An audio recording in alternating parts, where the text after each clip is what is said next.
معزز حاضرین و حاضرات، ناظرین و ناظرات، السلام علیکم ورحمۃ اللہ وبرکاتہ۔ کتاب رحمت قرآن مجید نے ہمیں مخاطبت کرتے ہوئے ارشاد فرمایا وَكَذَلِكَ جَعَلْنَاكُمْ أُمَّةً وَسَطًا، کہ ہم نے آپ کو امت وسط بنا۔ تو دو چیزیں یہاں بیان فرمائی گئی، ایک تو ہمارا نام، ہمارا تعارف، ہماری پہچان امت کے ذریعے سے کی گئی ہے کہ تم امت ہو، اور یہ وہ امت ہے جو میرے حضور نے جوڑی ہے۔ تنکا تنکا کر کے یہ گھونسلہ بنا، کوئی روم سے آیا، کوئی حبشے سے آیا، کوئی فارس سے آیا، کوئی مکے کا باسی تھا، کوئی مدینے کا رہائشی تھا، کوئی یمن سے سفر کرتا ہوا آن پہنچا، اور یہ ایک امت بنی۔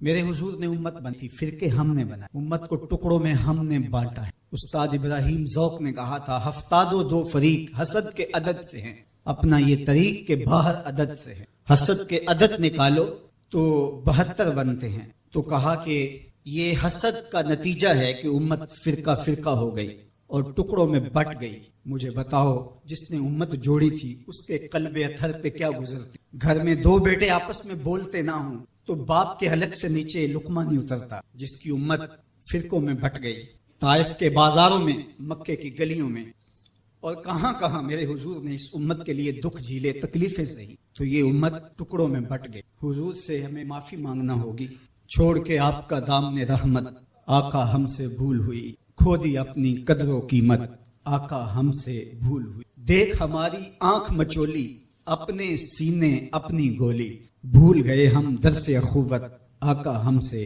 بھول ہوئی۔ بن گئے سیموں زر کے بندے، تن کے اجلے من کے گندے، لٹ گئی ہم سے فقر کی دولت، آقا ہم سے بھول ہوئی۔ دنیا کے ٹھکرائے ہوئے ہیں تیرے در پہ آئے ہوئے، کھول دے اپنا باب رحمت، آقا ہم سے بھول ہوئی۔ ہم سے غلطی ہوئی کہ ہم ٹکڑوں میں بٹ گئے، ہم گروہوں میں بٹ گئے، اور اس کا نتیجہ کیا ہے؟ آج پوری امت زخم زخم ہے، پوری امت لہو لہو ہے۔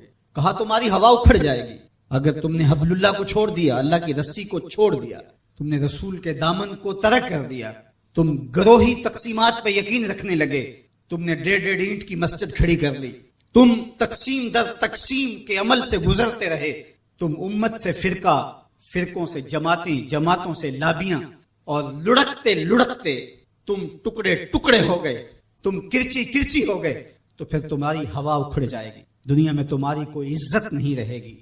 آج حضور کے قلب اطہر پہ کیا گزرتی ہوگی جب شام کی بچیوں کے منہ پہ تماچے مارے، جب بغداد میں حضور کی امت خانمہ برباد نظر آتی ہے، جب برما میں آری لے کر کے اعضاء کاٹ دیے جاتے، جب دشت لیلہ سے لے کے کندھار تک اور غزہ سے لے کے کشمیر تک لاشیں ہی لاشیں بکھری ہوئی نظر آتی، بستی بستی کریا کریا صحرا صحرا خون، بستی بستی کریا کریا صحرا صحرا خون، امت والے امت کا ہے کتنا سستا خون، امت والے امت کا ہے کتنا سستا خون۔ شام، قدس، کشمیر اور برما، کس کس کا احوال کہوں؟ شام، قدس، کشمیر اور برما، کس کس کا احوال کہوں؟ ہر سو زخمی، ہر سو لاشیں، ہر سو بہتا خون، امت والے امت کا ہے کتنا سستا خون، امت والے امت کا ہے کتنا سستا خون۔ آج امت لہو لہو ہے، اس پوری کائنات میں 1 انچ بھی جگہ ایسی نہیں ہے جہاں آتش و آہن برستا ہو اور وہ کفار کی سرزمین، جہاں بھی خون بہتا ہے وہ بستی مسلمانوں کی ہے، جہاں لاشیں گرتے ہیں وہ گھر مسلمانوں کا ہے، جہاں عصمتیں لٹتی ہیں وہ خطہ مسلمانوں کا ہے۔ یہ ہمارے گناہوں کی سزا ہے جو ہم کاٹنے پہ مجبور، اور جب تک ہم امت نہیں بنتے تب تک رسوائیاں ہمارا مقدر ہوں گی اور ذلت ہمارا مقسوم ہے، جب تک ہم ان کے دامن سے نہیں جڑ جاتے۔ قوت عشق سے جب دہر میں اجالا نہیں ہوتا تو پستیوں کو بلندیوں سے بدلنے کا کرینہ آپ نہیں سیکھ سکتے۔ نام محمد کو تھام کر کے، امت کی وحدت کے تصور کو اجاگر کر کے، حضور کا پاکیزہ وجود جو امت کی وحدت کا ضامن ہے، اس سے بے لوث محبت کا رشتہ اور الفت کا ربط جب تک مضبوط نہیں ہوتا تب تک ہم ان مشکلات سے کبھی بھی نہیں نکل سکتے۔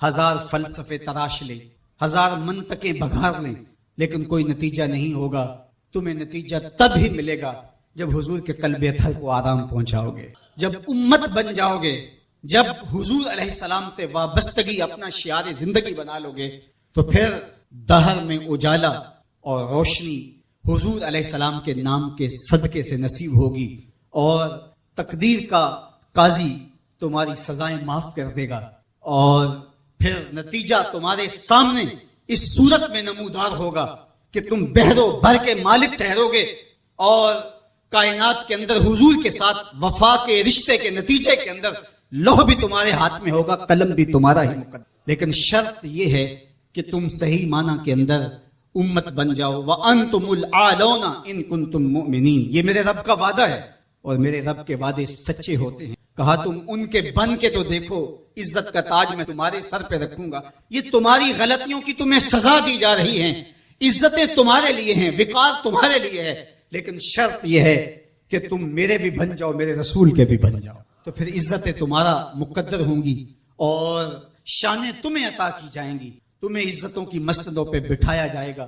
شکوے کی زبان کھلی تو لہجہ تلخ ہوا، اور اقبال بولا کہ صفائے دہر سے باطل کو مٹایا ہم نے، نوع انسانی کو غلامی سے چھڑایا ہم نے، تیرے کعبے کو جبینوں سے بسایا ہم نے، تیرے قرآن کو سینوں سے لگایا ہم نے، پھر بھی ہم سے گلا ہے کہ وفادار نہیں، ہم وفادار نہیں، تو بھی تو دلدار نہیں۔ تو آواز آئی، صفائے دہر سے باطل کو مٹایا کس نے، نوع انسانی کو غلامی سے چھڑایا کس نے، میرے کعبے کو جبینوں سے بسایا کس نے، میرے قرآن کو سینوں سے لگایا کس نے، تھے تو آبا وہ تمہارے ہی مگر تم کیا، ہاتھ پہ ہاتھ دھرے منتظر فردا ہو، ہر کوئی مست مئے ذوق تن آسانی ہے، تم مسلمان ہو یہ انداز مسلمانی ہے، حیدری فخر ہے نئے دولت عثمانی ہے، تم کو اسلاف سے کیا نسبت روحانی ہے، وہ معزز تھے زمانے میں مسلمان ہو کر تم خار ہوئے تار کے قرآن ہو۔ جب تم میرے تھے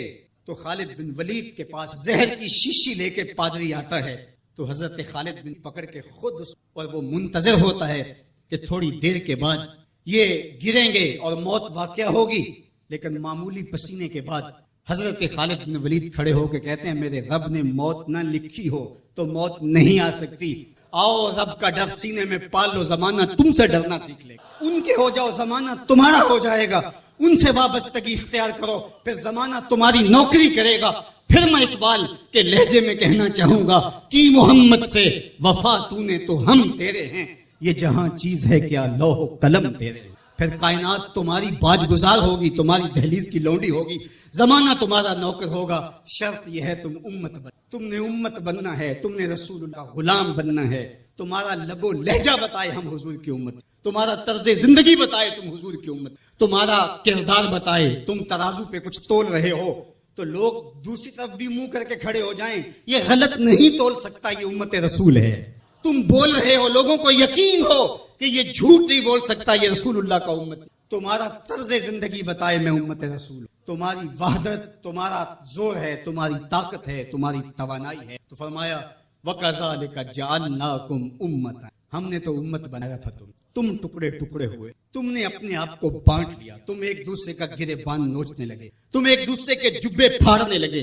تم ایک دوسرے کے لیے نفرتوں کے بیج بونے لگے، تمہاری زبانیں انگارے اگلنے لگی، تم چنگاریاں نکالنے لگے، تم ممبر و محراب کے تقدس کو پامال کرنے لگے، تم خواہشات کے غلام بن گئے، تم آرزوؤں کے نوکر بن گئے، تم اپنے نفس کی غلامی میں آ گئے، تم تو غلام تھے آمنہ کے لال کے، تم نے کب سے نفس کی غلامی اختیار کر لی، تم کب سے خواہش کے نوکر بن گئے، تم کب سے نفس کے بندے بن گئے، پھر تمہیں ذلیل نہ کیا جاتا تو اور تمہارا علاج کیا ہے؟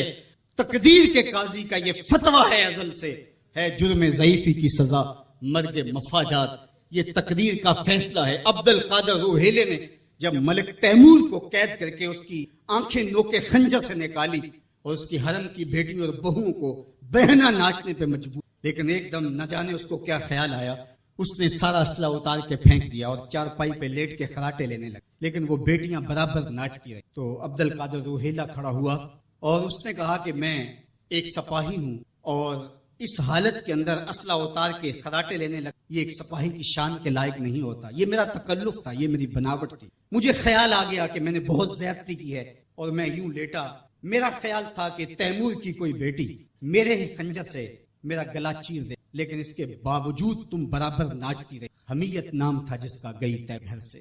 اس نے کہا کہ اب میں حق بجانب ہوں جو میں نے آپ کے، اس لیے کہ میرے خنجر کو پڑا ہوا دیکھ کے اور مجھے خراٹے لیتے ہوئے دیکھنے کے باوجود جب تم ناچ رہی ہو تو پھر میں نے غلط نہیں کیا، تمہارا علاج یہی تھا۔ جب ہماری بیٹیاں غیروں کے نرغے میں ہوں، جب ہمارے گلے چیرے جا رہے ہیں، جب شام اجڑ رہا، جب برما میں آریوں کے ساتھ انسانی آزاد کاٹے جا، جب بغداد کے اندر اس امت کی شہزادیاں بھیک مانگنے پہ، تو مجھے بتاؤ اس زمانے میں بھی ہم ایک دوسرے کے گریبان نوچیں گے؟ تو پھر جو ہمارے ساتھ ہو رہا ہے یہ ہماری سزا تھی۔ ہمیں امت بنایا گیا تھا، ہم نفس کے غلام بن گئے، ہم خواہشات کے نوکر بن گئے۔ تو میرے رب نے کہا وَكَذَلِكَ جَعَلْنَاكُمْ أُمَّةً۔ دوسری بات وسط، تمہیں امت وسط بنایا۔ امت وسط اس کے تین معنی ہم کو، باعظمت امت، باکمال امت، اور تیسرا معنی معتدل امت۔ عظمت کے جس معراج پہ تمہیں بٹھایا تھا وہ کسی اور کا مقصوم نہیں تھا۔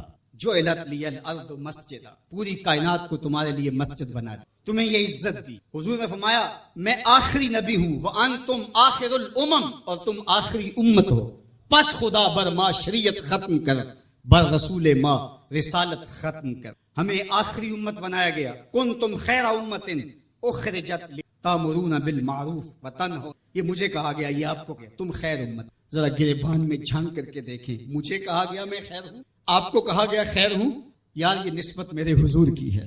تو تم خیر سے جڑے ہو، تم بھی خیر بن گئے ہو، تم خیر امت ہو، تمہیں عزتوں کی مسند دی گئی، جو معراج، جو مقام، جو مرتبہ، جو رفعت تمہیں دیا گیا وہ کسی اور کا مقصوم نہیں ہے، تم خیر امت قرار پائے۔ اللہ اکبر۔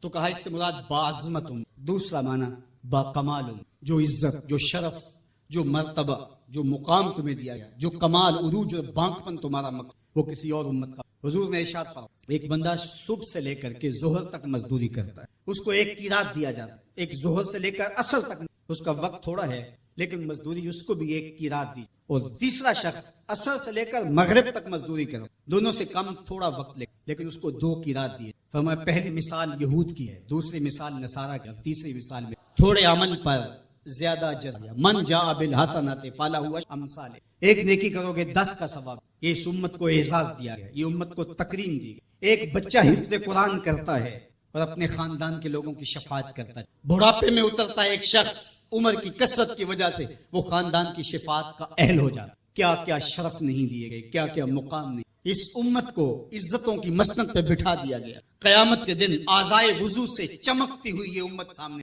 دور سے پہچانے جائیں گے یہ محمد عربی کے غلام ہیں، کیونکہ ان کے آزاد چمک رہیں گے، روشنی نکل رہی ہوگی ان کے وجود سے۔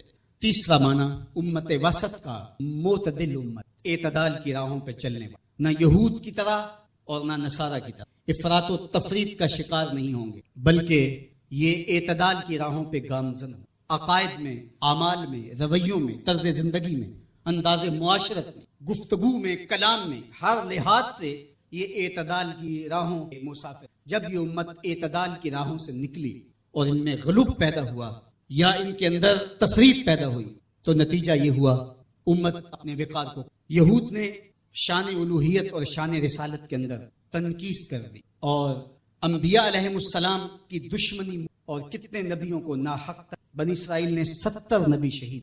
آج اگر راہ خدا میں ہمیں کوئی تکلیف پہنچتی ہے تو میں اور آپ ہوتے کون؟ اس راستے کے اندر تو نبی شہید کیے۔ امام رازی نے تفسیر کبیر میں لکھا ہے کہ مکے سے طائف تک 70 ایسے نبیوں کی قبریں ہیں جن کی وفات صرف بھوک کی۔ یہ دین یوں ہی ہمارے تک نہیں پہنچی، یہ قدریں ہمارے تک یوں ہی نہیں پہنچی، ہمارے اسلاف کی قربانیوں کا نتیجہ ہے۔ اور دوسری جانب نصارہ نے انبیاء کے باب میں ایسا غلو اور توحید کے عقیدے کو بھی بگاڑ کے رکھ دیا، حضرت عیسیٰ کو خدا کا بیٹا قرار دے، قانون ثلاثہ میں مبتلا ہو کر کے 3 وجودوں کو انہیں معبود قرار دیا، 3 وجودوں کے مجموعے کو الہ کہا۔ افراط اور تفریط کی راہوں پہ گامزن ہونے والے گمراہیوں کا شکار ہوئے، لیکن مجھے میرے دین نے، میرے اسلام نے جو عقیدہ دیا وہ صراط مستقیم کا عقیدہ، اور ہر روز ہر نمازی ہر نماز کی ہر رکعت میں اصالتاً یا وقالتاً یہ کہتا ہے اہدنا الصراط المستقیم۔ یہ اتنی ضرورت ہے ہماری کہ اللہ سے مستقیم راہ مانگے کہ چونکہ دونوں جانب لڑکنے کے اندیشے لمحہ لمحہ موجود ہیں، پھر اس کو اجالنے کے لیے آگے کہہ دیا کہ غیر المغضوب علیہم ولا الضالین، یعنی نہ تو گمراہوں کا راستہ اور نہ جن پر تیرا غضب ہوا ان کا راستہ، نہ افراط نہ تفریط کی راہ۔ مالک مجھے مستقیم راہوں کا مسافر رکھنا، سیدھی راہ پہ گامزن، کیونکہ سیدھی راہ پہ گامزن ہونا ہی ہدایت کی علامت ہے۔ جب ترازو کے دونوں پلڑے برابر رہتے ہیں تو اس کو عدل کہتے ہیں، اسی سے اعتدال نکلا ہے۔ کوئی پلڑا جھکا نہیں تو عدل کا نظم خراب نہیں ہوا۔ تم لمحہ لمحہ عدل کی راہوں پہ گامزن رہو گے، اپنا محاسبہ کرتے رہو گے، اپنے عقائد کا محاسبہ کرتے رہو گے، تمہارے عقائد میں خرابی نہیں آنی چاہیے۔ تمہارے 3 بنیادی عقیدے ہیں، عقیدہ توحید، عقیدہ رسالت اور عقیدہ آخرت۔ ان عقیدوں میں کبھی بھی بگاڑ نہ آنے دینا۔ اللہ جل شانہ کی جو شانیں ہیں، اللہ کی جو عظمت ہے، وہ تمہارے رگ و ریشہ میں ہر وقت اس کا روب اور اس کی خشیت موجود رہنی چاہیے۔ انبیاء علیہ السلام کی عظمتوں کے باوجود کہیں ایسا نہ ہو کہ تمہارے عقیدوں کے اندر خرابی آئے اور تم کہیں غلوف کا شکار ہو جاؤ، جس طرح کے نصارہ نے کی۔ اللہ کی شانیں، اللہ کی عظمتیں وراء الورا ہیں۔ اور پھر دوسری بات، کہیں ایسا نہ ہو کہ توحید کے نشے میں تم انبیاء کی تکثیر کرنے لگ جاؤ اور نبی کی شان تمہارے لیے تکلیف کا سبب بننے لگ جائیں۔ شاید اس سے توحید میں کوئی فرق آتا ہے۔ میاں توحید میں فرق نبی کی عظمت سے کیسے آئے گا؟ اس لیے کہ نبی کو عظمت دینے والا تو میرا رب ہی ہے۔ وَرَفَعْنَا لَكَ ذِكْرَكَ۔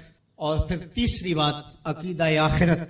آخرت کا عقیدہ یہ ہے کہ ہم نے اس دنیا پر بیٹھ نہیں رہنا، بہرحال اللہ کی طرف سے جو اس کے علم میں متعین ہماری زندگی ہے اس کو گزارنے کے بعد ہم نے یہاں سے رخصت ہونا۔ وہ ہم جوانی میں چلے جائیں، ہم بڑھاپے میں چلے جائیں، یا ارذل العمر کے بعد ہم اس دنیا سے رخصت ہوں، یا بچپن میں چلے جائیں، یہ ہمارے علم میں نہیں ہے، یہ امر ہم سے مخفی رکھا گیا، یہ اللہ کی حکمت ہے۔ لیکن یہ طے شدہ ہے کہ ہم نے یہاں بیٹھ نہیں رہنا، اور جب یہاں سے جانا ہے تو ایک دوسرا جگہ ہمارے لیے منتظر ہے، اور وہاں ہم نے ایک ایک عمل کا حساب دے۔ ثم لتسألن یومئذ عن النعیم۔ اس دن ایک ایک عمل کے بارے میں پوچھا جائے۔ اللہ اگر چاہے تو ہم سے گرفت کرے، اگر چاہے تو اپنے کرم سے معاف، اگر وہ معاف کرنا چاہے تو کوئی پوچھ نہیں سکتا کہ اتنا بڑا پاپی اور مجرم تھا، اسے معاف کیوں، اور اگر وہ گرفت کرنا چاہے تو کسی کو حق نہیں کہ وہ یہ کہہ سکے کہ مجھے گرفت کیوں کی۔ تو ایمان بیم و رجا کے درمیان، الایمان بین الخوف والرجا، ایمان خوف اور امید کی درمیانی کیفیت میں، ڈر بھی لگا رہے، دھڑکا بھی لگا رہے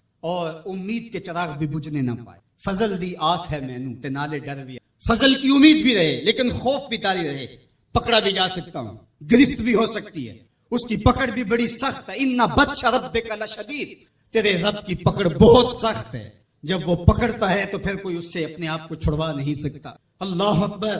تو اس کی پکڑ کا خوف بھی رہے لیکن وہ کریم بھی ہے، وہ معاف کرنا چاہے۔ ما یفعل اللہ بعذابک، وہ تمہیں عذاب دے کے کیا کرے گا؟ اگر تم اس کا شکر کرنا سیکھ جاؤ تو وہ تو تمہارا رب ہے، وہ تمہیں عذاب دے۔ تو امید بھی روشن رہے اور خوف بھی طاری رہے۔ تمہید الایمان کے اندر شیخ عبدالحق محدث دہلوی علیہ رحمہ حضرت سیدنا عمر رضی اللہ تعالیٰ عنہ کا قول بیان کرتے ہیں کہ وہ فرماتے ہیں کہ اگر مجھے یہ پتا چلے کہ سارے لوگ جنت میں جائیں گے، ایک شخص جہنمی ہوگا، تو میں ڈرتا ہوں کہیں وہ ایک میں، اور اگر مجھے یہ پتا چلے کہ سارے لوگ جہنم میں جائیں گے اور ایک ہی جنت میں جائے گا تو مجھے امید ہوگی شاید وہ، اور ہم کہتے ہیں فلاں اگر جنت میں چلا گیا، فلاں اگر بخشا گیا تو میں، ہم نے اپنی آخرت دوسرے سے جوڑ، فلاں بخشا گیا تو میں بھی بخشا جاؤں۔ وہ کہتے ہیں اگر سارے جنت میں جائیں، یہ خبر ہو کہ ایک نے جہنم میں جانا ہے، تو میں ڈرتا ہوں کہیں وہ میں ہی نہ پھنس جاؤں۔ ایک بچہ تھا، گھر سے روتا ہوا نہیں اور جنگلوں کے اندر آنسو بہا، کہا مجھے میرے حضرت خواجہ محمد یعقوب مصطفیٰ آپ کے یہاں نشان پڑ گئے تھے، تو ان کی ہڈیوں میں درد بھرا ہوا،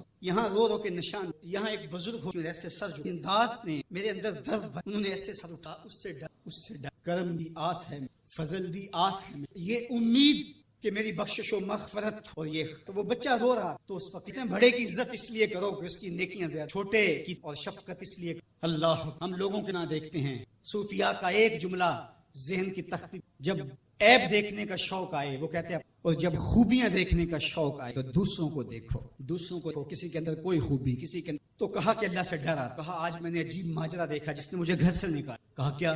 کہا کہ میری ماں کھانا پکانے کو آگ نہیں، تو اس نے چھوٹی چھوٹی ان کو آگ لگی تو گھر سے بھاگ، کہیں ایسا نہ ہو کہ قیامت کے بڑے بڑے کو آگ نہ، تو جب خوف سرایت کرتا ہے تو یہاں عمر نہیں دیکھی جاتی، اور بڈھا پاپی سب سے بدترین شخص وہ ہے تو بڑھاپے کے باوجود بھی بدکاری نہیں۔ کہتے ہیں جب کوئی بندہ 40 سال کا ہوتا ہے پھر اس کا عذر باقی نہیں رہتا، 40 سال تک اس کا عذر باقی رہتا ہے. لیکن جب 40 سال کا ہو جائے اب سننے کو ہولت میں اب اگر وہ گناہ کرتا ہے تو ہڈیاں کمبن گوڈے کھڑکن تے اڑ گیا لک اجے بھی بدیوں باز نہ آئیں جیو مرد. یا ایھا الانسان ما غرک بربک الکریم. میرا رب پکار پکار کے کہے او بھاگنے والے انسان آجا پلٹ کے تیرا رب بڑائی کرے. میں یہ بات 100 بار کہی, میرے سننے والے مجھ سے 1000 بار سن چکے, لیکن لفظوں کی چاشنی اور امید کی ایسی جگمگاتی کرنیں روشن ہوتی ہیں کہ دل میں چراغاں ہو جاتا ہے.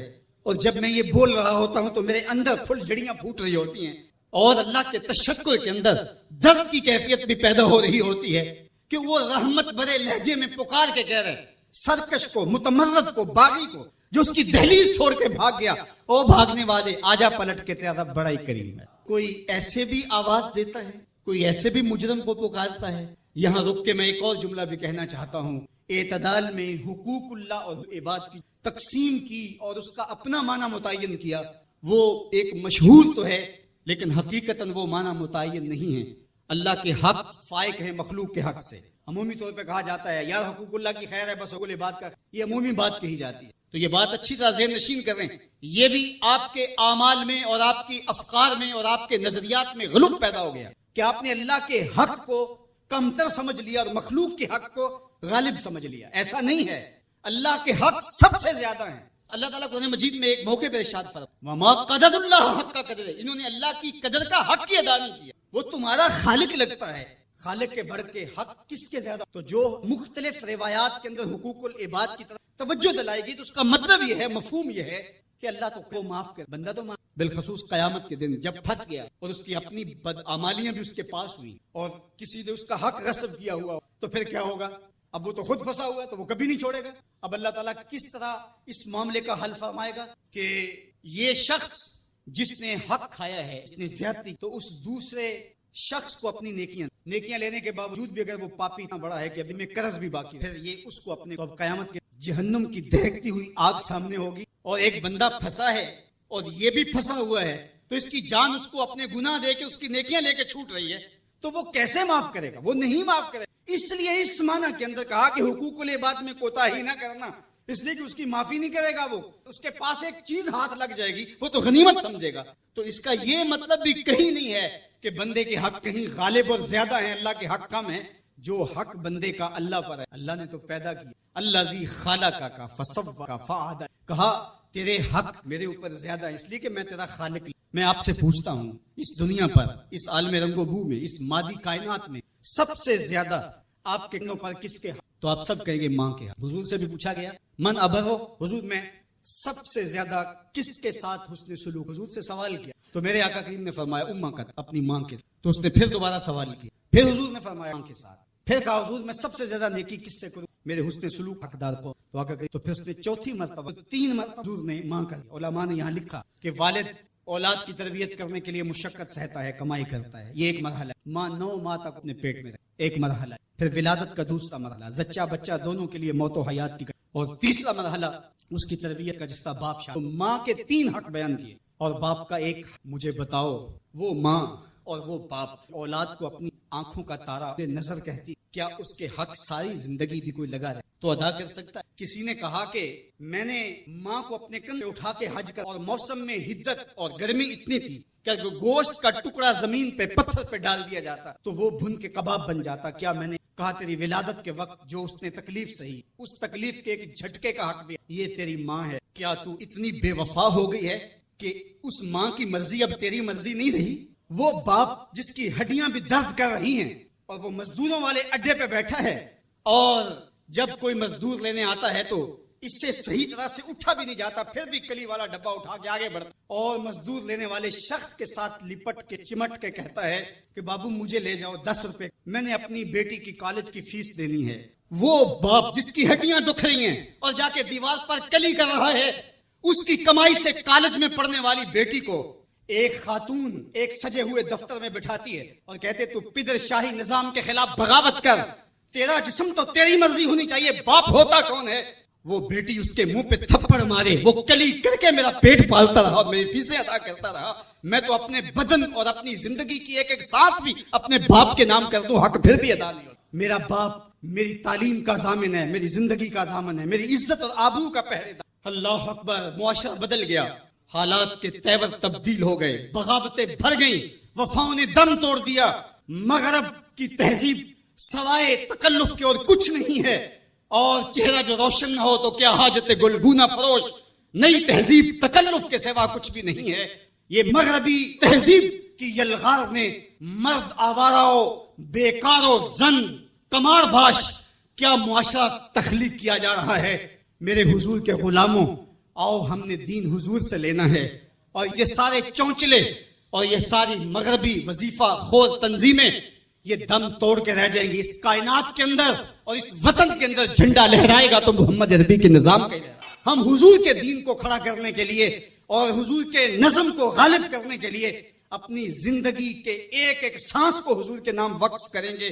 میری زندگی کا مقصد تیرے دین کی سرفرازی، میں اسی لیے مسلمان، میں اسی لیے نمازی، میری زندگی کا ایک ایک لمحہ حضور کے دین کے لیے، حضور کے نام کے لیے۔ تو حقوق والدین کے جو ہے وہ بہت سارے ہیں، کہا تو اس کے ایک درد کے جھٹکے کا جواب بھی نہیں دے سکا۔ ماں اولاد سے جو محبت کرتی ہے اور جو ماں کے حق ہیں وہ اتنے زیادہ ہیں کہ کسی پیمانے میں اس کو تولا نہ جا سکے۔ میں کہا کرتا ہوں سمندر کی پاتال تک تو کوئی پہنچ گیا ہوگا، لیکن ماں کے پیار کا کنارہ آج تک کسی نے نہیں پایا۔ یہ سڑکوں کے کناروں پر بڑے بڑے ہیوی ترازو نصب کر دیے گئے ہیں، پورا کنٹینر تول لیا جاتا، لیکن آج تک ایسا ترازو میں نے نہیں دیکھا جس پر ماں کے پیار کو جا سکے۔ ماں جب بولتی ہے تو اس کے لہجے میں جبریل بولتا ہے، ماں جب مسکراتی ہے تو لگتا ہے جنت کی ساری کلیاں کھل اٹھی ہیں۔ اللہ نے ماں کے سینے میں وہ درد، وہ درک، وہ محبت، وہ چاہت، وہ پیار کا جہاں آباد کر دیا کہ سید خورشید گیلانی نے کہا تھا کہ اونچے ہوٹلوں میں کھانا کھانے میں وہ سرور جو چولہے پر بیٹھ کے ماں کے ہاتھوں سے پکی ہوئی چپاتیاں میں ملتا ہے۔ اور کہا اونچے اونچے اسٹیجوں پہ حضرت صاحب، عالی جناب، مفتی صاحب، قبلہ عالم، کیا کیا لفظ سننے کو ملتے ہیں، لیکن ان لفظوں میں وہ چاشنی کیا جو ماں کی زبان سے اوئے مٹھو اوئے ببلو کے اندر رکھی گئی ہے۔ ماں کے سینے میں تڑپتی ہوئی ممتا اور محبتوں کا جہاں، اس کی کوئی مثال ہی نہیں ہے۔ ماں کو اتنا پیار کیوں ہے اور ساری زندگی ماں کے حق ادا کرتا رہے پھر بھی حق ادا نہ ہو، کیوں؟ اس لیے کہ ماں نے جنم دیا ہے۔ یہی جواب ہے نا آپ کا کہ ماں اتنا پیار اس لیے کرتے، اس کے حق کتنے ہیں کہ میرے حضور نے کہا پھر ماں، پھر ماں، پھر ماں۔ اتنے حق کیوں ہیں؟ اس لیے کہ اس نے جنم دیا ہے۔ میرے جملے کو بار بار آپ نے سنا ہوگا، پھر سن لیجئے، جس نے جنم دیا ہے اس کو اتنا پیار ہے اور اس کے اتنے حق، تو جس نے خلق کیا ہے اس کو کتنا پیار ہوگا اور اس کے کتنے حق ہوں۔ تو اللہ کے حق غالب ہیں۔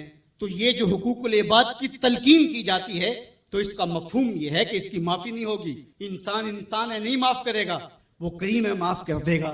تو اس کا یہ مطلب کبھی بھی نہیں نکلتا کہ جو ہے وہ اللہ کے حق کوئی کمزور ہے اور مخلوق غالب ہے۔ ہمارے اوپر سب سے بڑا حق ہمارے اللہ، پھر رسول اللہ کے حق، پھر اس کے بعد ہماری ماں کے، ہمارے باپ کے، ہمارے استاد۔ ہم احسان فراموش لوگ نہیں ہیں، ہم جس کا بھی حق ہو اس کو پورا کریں۔ مولا کائنات سیدنا علی المرتضیٰ فرماتے ہیں جس نے مجھے ایک حرف بھی پڑھایا اس نے مجھے اپنا غلام بنا لیا۔ ہم تھوڑی سی عزت ملنے پر آنکھیں سر پہ نہیں رکھ لینے والے لوگ، ہم احسان فراموش نہیں ہیں کہ کبھی باپ کو پدر شاہی نظام کے ساتھ مسترد کریں، کبھی ماں کے چہرے پہ لات مار دیں کہ تم کون ہوتی ہو میری زندگی میں مداخلت کرنے۔ ہم تو رشتہ بھی کرنا ہوتا ہے تو بوڑھی دادی امی سے بھی پوچھتے ہیں، جب تک وہ ہاں نہیں کرتی تو گھر کے اندر ماحول ہی نہیں بنتا ہے۔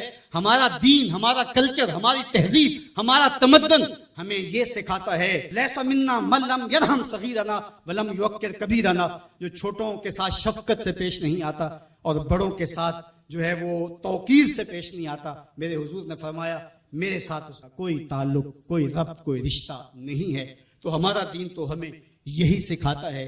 تو بیم اور رجا کے درمیان ہمیں یہ سکھایا گیا۔ بات احترام کی چلی، ادھر جب غلوف پیدا ہوتا ہے تو اغیار کی سازشوں کا ہم نادیدہ اور دیدہ طور پہ شکار ہو جاتے ہیں۔ اقبال نے آج سے صدیوں قبل یہ بات جو ہے وہ ہونے والے حادثات کی نشاندہی کرتے ہوئے اپنے زمانے میں کہا تھا کہ تو کہ نشناسی خفی راز جلی ہوشیار باش، اے گرفتار ابو بکر و علی ہوشیار باش۔ کہا تو نہیں جانتا کہ تیرے ساتھ کیا کھیل کھیلا جا رہا ہے، ابو بکر اور علی کو آپس میں مقابل کھڑا کرنے والے ہوشیار ہو جا۔ یہ غیار کی سازش ہے، یہ دونوں کرنیں سینہ محمد عربی کی ہیں۔ ابو بکر بھی حضور کے ہیں، علی بھی حضور کے ہیں، عثمان بھی حضور کے ہیں، اصحاب بھی رسول کے ہیں، اہل بیت بھی حضور کے ہیں۔ ہم ان کی چوکھٹ کے فقیر بھی ہیں اور ان کے در کے بھی غلام ہیں۔ ہم تو غلام ابن غلام ابن غلام ہیں۔ ہمیں تو ان کی وساطت سے دین ملا ہے، ہم ایک کا نام لے کر کے دوسرے کی نفی نہیں کر سکتے۔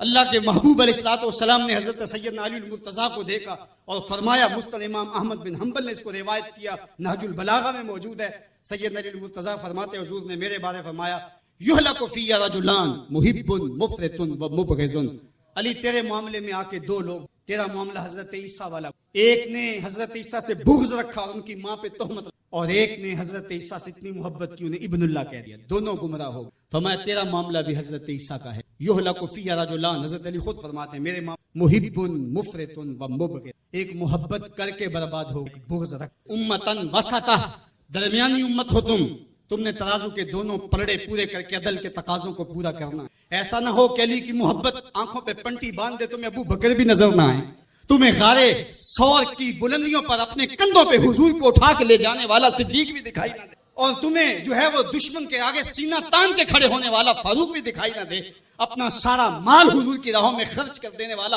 تمہیں عثمان نظر ہی نہ آئے، تم یوں اندھے ہو جاؤ، اور ایسا بھی نہ ہو جانا کہ علی کا نام لیا جائے تمہاری طبیعت میں بے چینی آ جائے، تمہارے چہرے کا رنگ بدلنے لگے، تم علی کا نام گوارا نہ کرو، جس علی کا ذکر بھی عبادت ہے تمہیں ٹھنڈ کیوں نہیں پڑتی، تمہیں تسکین کیوں نہیں ہوتی ہے؟ تو کہا نہ ادھر لڑکنا نہ ادھر لڑکنا، نہ تم گمراہیوں کا شکار، وَكَذَلِكَ جَعَلْنَاكُمْ أُمَّةً وَسَطًا، تم امت وسط بن کے رہنا، تم ترازو کے دونوں پلڑے برابر رکھنا۔ اور میں آپ کو امت وسط کے حوالے سے ایک ضروری بات وہ بھی بتانا چاہتا ہوں، وہ یہ کہ میرا اسلام، میرا دین امن کا دین ہے، قیام امن دین کے مقاصد میں شامل، لیکن دوسری جانب اگر دشمن کی سرکوبی کے بغیر راستے نہ، تو اسلام کہتا ہے گھوڑے تیار رکھ، اسلام کہتا ہے تمہاری تیغ براں اس کے سر کو کاٹتی ہوئی آگے بڑھ جائے، تم ان کے جوڑ جوڑ پہ مارو، تمہیں جہاد کا حکم دیا گیا تو ان دونوں پلڑوں کو برابر رکھنا پڑے گا، کہیں ایسا نہ ہو کہ تم امن کی بات کرتے کرتے جہاد کو ہی بھول جاؤ، اور ایسا بھی نہ ہو کہ تم جہاد کی بات کرتے ہوئے امن کا مذاق اڑانے لگو جو کہ دین کے مقاصد سے ہے۔ جہاد بھی امن کے قیام کے لیے، آپ فقہا سے پوچھیں، فی نفس ہی قتال قبا ہے، حسن نہیں ہے، فی نفس ہی، لیکن یہ حسن کیسے ہوا؟ لغیر ہی ہوا، یعنی چونکہ قتال سے پھر پائیدار امن آئے گا، لہٰذا یہ مجبوری قبول کر لی گئی۔ تو اصل امن ہے، امن کے قیام کے لیے جہاد کیا گیا، اور اس میں تمہارا نفس نہیں آنا چاہیے۔ حضرت علی کے منہ پہ تھوک دیا جاتا ہے، پیچھے ہٹ جاتا ہے، خالی کا نفس شامل، یہ ہمارا دین۔ شہادت ہے مطلوب و مقصود مومن، نہ مال غنیمت نہ کشور کشائی، شہرت پسندی۔ ابو امامہ الباہلی فرماتے ہیں حضور علیہ الصلوۃ والسلام سے پوچھا، ایک شخص شہید ہو جاتا ہے، جان راہ خدا میں وار دے، لیکن اس کے دل میں ہے کہ چلو میری شہرت بھی ہو تو اس کو اجر ملے گا، فلاں شے، تو کہتے ہیں میں سمجھا کہ میں اس بات کو صحیح بیان نہیں کرتا، پھر کہا حضور اعلاء کلمت الحق، دین کی سربلندی، لیکن ساتھ یہ بھی ہے کہ چلو ناموری، حضور نے پھر فرمایا فلا شیء لہ، اسے کوئی اجر نہیں۔ تیسری مرتبہ پھر پوچھا حضور اس کا مقصد اللہ کے جھنڈے کو اعلاء کلمت الحق، لیکن ساتھ یہ بھی ہے چلو ناموری تو ہوگی، میرے حضور نے پھر فرمایا، اور پھر مزید وضاحت کر فرمایا اللہ صرف اسی عمل کو قبول، محض اس کے لیے تیرے عمل میں اخلاص ہو تو اس کا اجر کچھ اور ہے، حور و خیام سے گزر، بادہ و جام سے گزر، محض اس کی رضا کے لیے عمل ہو تو وہ جہاد ہے، وہ جہاد، وہ قتال جہاد ہی نہیں، جو نفس کے لیے، جو مال غنیمت، جو لوگوں میں بڑھوتری، جو زمین کی ہوس میں،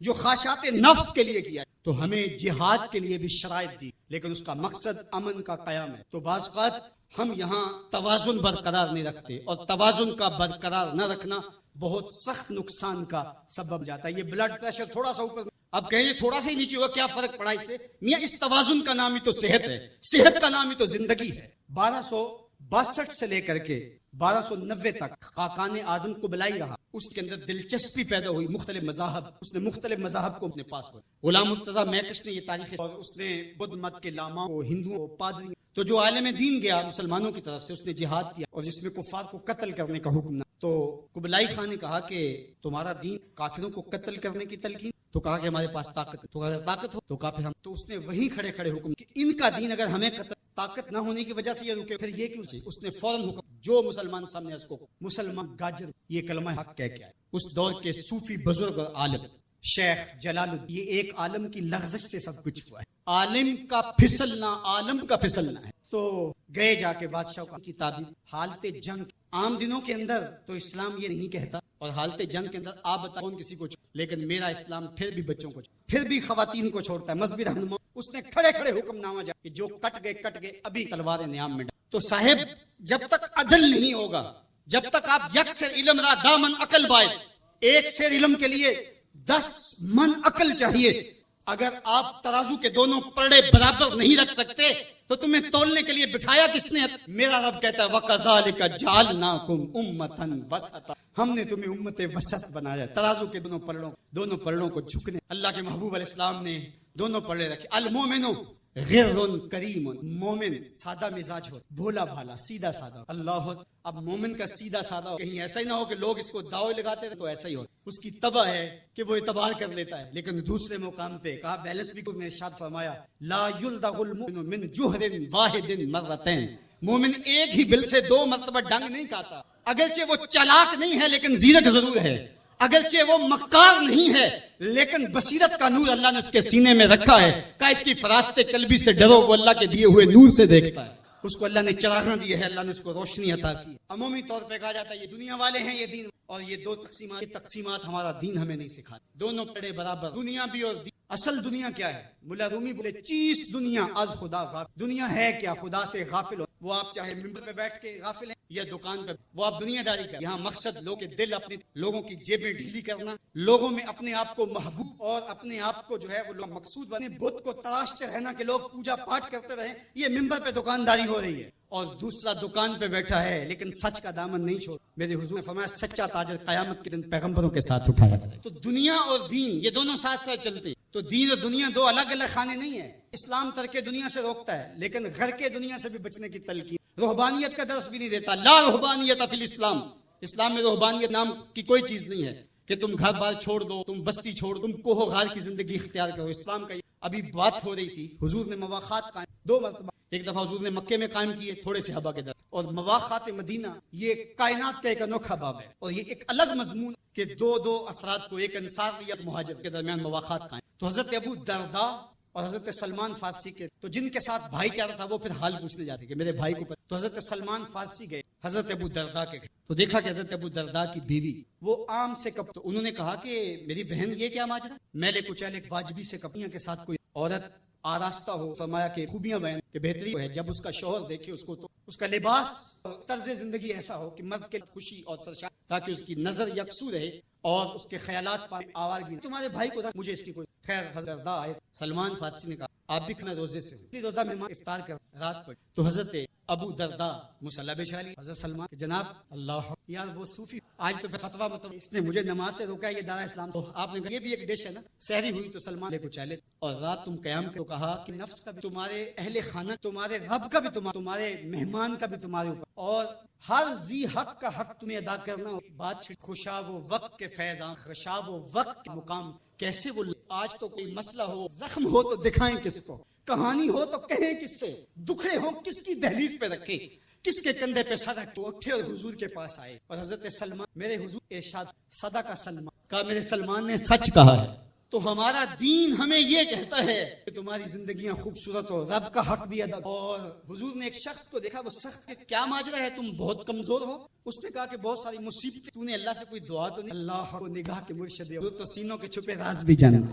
کہا کہ تو نے کوئی دعا تو نہیں کی تھی رب سے؟ کہا جی حضور میں نے اللہ سے دعا کی تھی. کیا دعا مانگی؟ کہا میں نے اللہ سے کہا مالک جو بھی تکلیفیں ہیں، مصیبتیں ہیں، وہ آخرت کے حصے کی بھی دنیا پہ بھیج. تو بڑے دکھڑی اذیت جس نے مجھے کمزور کی. بھلی بات تھی کہ سارے دکھڑے دنیا پہ لے لی، آخرت صاف. لیکن میرے حضور فرمایا تم نے یہ کیوں کہا کہ آخرت کے دکھ بھی دنیا پہ مل؟ تم نے یہ کیوں نہیں کہا ربنا آتنا فی الدنیا حسنۃ وفی الآخرۃ حسنۃ، اللہ دنیا میں بھی بہتریاں دے دے، آخرت میں بھی بہتریاں. وکذالک جعلناکم امۃ وسطا. جب تک ترازو پورا نہیں رکھو، پلڑے برابر. یار میں تو سفر پہ نکلتا ہوں، میرا ساربان گاڑی ہوا چل، کسی ٹائر میں ہوا کم، مجھے تو لگتا نہیں، وہ مجھے پتا ہے گاڑی ڈور. یار ایک ٹائر میں ہوا کم ہو تو سفر نہیں ہو سکتا.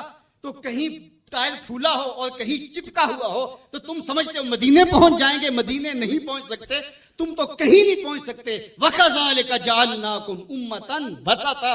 دونوں ترازو کے پلڑے برابر رکھو، دونوں ٹائروں کے اندر ہوا پوری رکھو، پھر تمہاری گاڑی فراٹے بھرتے ہوئے مکے بھی پہنچے گی، مدینے بھی پہنچے. اس لیے کہا کہ تم نے امت وسط بننا ہے، اپنے دامن کو کبھی بھی دائیں بائیں جھکنے نہیں دینا، افراط و تفریط کا شکار نہیں ہونے. طاعت اور خلق کے مابین بھی. کچھ لوگ کہتے ہیں جی بس میں تو اللہ کی مخلوق کی خدمت مجھے کیا ہے, میں تو حج بھی نہیں کیا, اس کے پیسے بھی وہ تبلیغ کرتے ہیں لوگ کہ جناب قربانی کے پیسے بھی اگر غریبوں میں دے دیے جائے تو یہ زیادہ اچھا ہے, اس کی مدد ہو جائے. تو وہ اس خدمت خلق میں اتنا غلو کر جاتے ہیں کہ وہ اسلام کے شعار کا مذاق اڑانے لگ جاتے ہیں. اور جو عبادت والے ہیں ہمسائے کو دیکھنے کا موقع, اور آپ جانتے ہیں کہ جب ایک بستی کو برباد کرنے کا حکم دیا گیا تو کہا کہ یہاں تو ایک بستی میں شخص رہتا ہے جس کا سر سجدے سے اٹھتا ہی نہیں. کہا میرے بندوں کے اوپر قیامتیں ٹوٹیں اور ان کے اوپر ظلم اور جبر کے پہرے ہوں اور اس کے ماتھے پہ شکن آتا ہے, اس کے سمیت ہی بستی کو لٹ کے رکھ دو. یار عبادت کرتے ہو لیکن ہمسایوں کا خیال بھی رکھو. میرے حضور علیہ الصلوۃ والسلام نے لعاب پھینکا نا تو صحابہ نے ہاتھوں, کائنات کے اندر آپ کو ایسا کوئی محبوب نہیں جیسے ہو. آپ نے عشق اور محبت کی لوگ داستانیں بڑی سنی, لوگوں نے نہریں بھی کھودی, لوگوں نے محبوبوں کے لیے کیا کچھ نہیں کیا, لیکن آج تک آپ کو ایسا نہیں ملا ہوگا کسی محب نے محبوب کا لعاب بھی. کائنات میں یہ انوکھا باب ہے. حضور علیہ الصلوۃ والسلام نے فرمایا میں اس چیز پر کس نے ابھارا کہ میرا لعاب بھی اپنے چہروں پہ مل رہے ہو. انہوں نے کہا اللہ اس کے رسول, تو نے اس کی. لیکن ساتھ اگر کوئی چاہتا ہے کہ اللہ اس کے رسول سے محبت کرے اور اللہ اس کا رسول اس سے محبت ہو ہمسایوں, یعنی تمہارا یہ پہلو بھی, تم عاشق رسول بھی ہو لیکن ہم کو بھی تو خیال رکھو. تمہارے گھر پہ جھنڈا تو لگا ہے حضور کے میلاد کا, لیکن اگر ہمسایوں کے گھر میں اندھیرا ہے تو یار اپنے گھر میں اس سال اگر چراغاں نہیں کر سکے, غریب ہمسائے کا میٹر کٹ گیا اس کا بل دے دو, آمنہ کا لال زیادہ خوش ہوگا, میلاد والا رسول زیادہ خوش ہوگا. اس لیے دونوں پلڑے برابر رکھو. نہ تو عبادات کے زعم میں تم خدمت خلق کو اور ہمسایوں کے حقوق کو, رشتہ داروں کے حقوق کو بھول جاؤ, اور نہ یہ کہ تم خدمت خلق کے نام پہ عبادات کا مذاق اڑانے لگو. وَكَذَلِكَ جَعَلْنَاكُمْ أُمَّةً وَسَطًا. ادارت المصطفیٰ دونوں بازوؤں کے ساتھ اڑنے کی فکر رکھتا ہے اور امت وسط کے مزاج کو لوگوں میں راسخ کر. ظاہر ہے جب کبھی اس بازو پہ زور پڑے تو کبھی اس بازو پہ پڑے تو بازو جھکنے لگتے ہیں, تو میرا اللہ مدد کر نصرت دیتا ہے. تو کبھی ہمارے کسی بازو پہ فتویٰ بھی آ کے زور ڈالتا ہے, کبھی کسی فتوے کا میزائل لگتا ہے, لیکن ہم بلے شاہ کی بلے لوگ کیوں کافر کیوں آہو آہو آگ. ہمارا کام الجھنا تھوڑا ہے, ہم نے تو آگے بڑھتے ہی چلے جانا ہے اور ہماری منزل تو مدینہ ہے, ہم نے تو اس کی طرف عازم سفر رہنا ہے. ادارت المصطفیٰ ایک فکر کا نام ہے اور وہ فکر جو مدینے کی ضیاؤں سے پھوٹتی ہے, گنبد خضرا کے جمال کی روشنی ہے, اور وہ مصطفی نہیں ہو سکتا جس کے دونوں بازو میں سے ایک بازو شل ہو.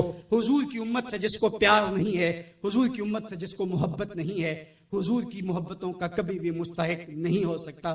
میرے بزرگ فرمایا کرتے تھے جس کے بچوں سے تم پیار کرتے ہو اس کا باپ تم سے پیار. اگر تم چاہو کہ حضور ہم سے پیار کریں تو حضور کی امت سے پیار کرو. تو ایک امت بنو, دوسرا امت وسط بنو, تو پھر دیکھنا تمہاری شاہین صرف پرواز اس کو کوئی چھو بھی نہیں سکے گی. تم پھر بڑھتے رہو گے اور تمہارا بڑھنا منزل آشنا ہوگا, اور تو راہ نورد شوق ہے منزل نہ کر قبول, لیلا بھی ہم نشی ہو تو محمل. تیرا تو مطمع نظر, تیرا تو ہدف ہی کچھ اور ہے. تو دنیا کے لیے نہیں ہے, دنیا تیرے لیے ہے. تو خواہشات کا دیوانہ نہیں ہے بلکہ خواہشات تیرے پیچھے دوڑیں گی اور زمانہ تیری دہلیز پہ باندیوں کی طرح نوکری کرے گا. من کان للہ کان اللہ لہو, تو ان کا ہو کے دیکھ زمانہ تیرا ہو جائے گا.